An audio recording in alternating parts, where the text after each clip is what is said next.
Hi everyone, welcome again to another video clip from Teacher Joseph going through my weekly lesson. Now, it's all about killer cows. We've done one color this week rather than changing colors for every day. And you can see some of the words there we've done already. And if you don't remember all of these, you can go back to my previous podcasts of this week and go through them. But we're moving on to here. And we're about 3/4 of the way through this, okay? So I was recently sitting in a coffee bar in England when I came across a website stating, if you have been scared or injured by cattle while walking in the countryside of England or Wales, this is the place for you. And this website is www.killercows.co.uk. And just reading on, it says, England and Wales, huh? So the cows are supporting Scottish independence now? I laughed at my own joke and looked at the site, which excluded about half of the UK. These people were deadly serious, raising awareness of just how deadly cows have become over the last number of years. The website continues, and then it has a story. We entered the field and didn't see the cows immediately as they were at the other end. The other end just means at the other side of the field, further down the other end.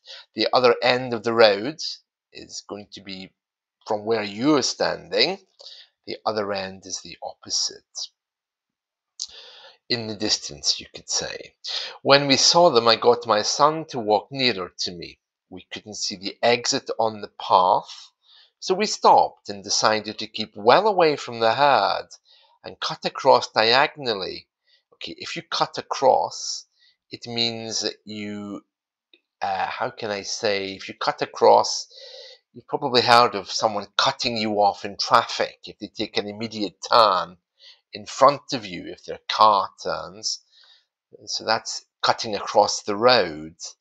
If you cut across, it means you quickly make a very sharp move. That's the relevance of the word cut, because cut, of course, associated with scissors and knives, it means you make a sharp turn. So it's saying here that they cut across diagonally away from them. Then they stopped eating, this is the cows, and they all looked at us. Then they started to run at us. So they all looked at us, then started to run at us, still a distance away. I told my son to run, and it was more of a jog. A jog, of course, is when you take exercise. Some people go jogging in the morning to stay fit. I don't. But some people do. That's called jogging. So he's saying there it was like a jog. It wasn't a desperate run. It was more like just a very gentle run. Very English that, isn't it?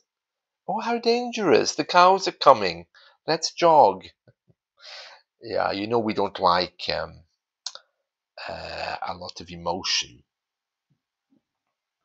I knew cows could be dangerous, but never actually had an incident like this. Scary with an 8-year-old.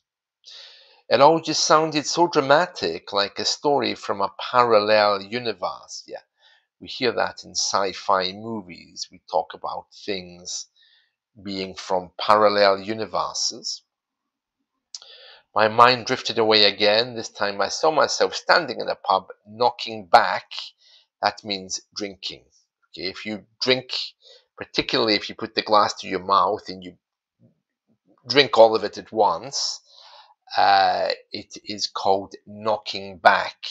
You can knock back alcohol, knock back soft drinks. Oh, I was knocking back a Coca-Cola the other day, but it means to drink it with some force.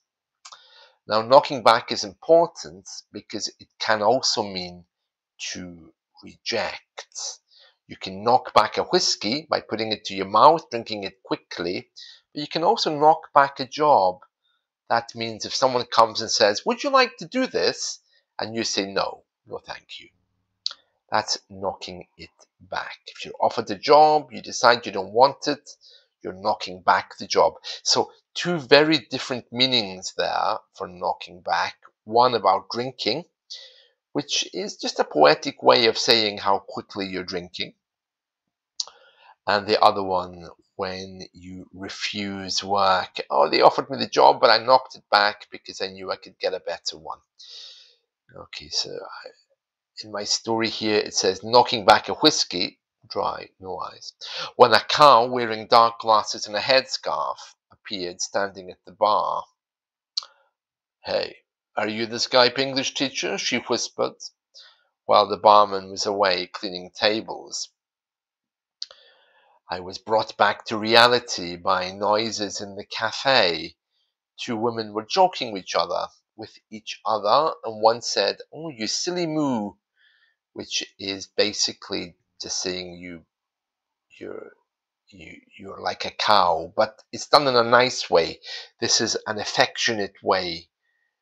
It's usually used by women. "Oh, you silly moo." There's no harm in it. It's something you hear a lot. English women say this to each other all the time.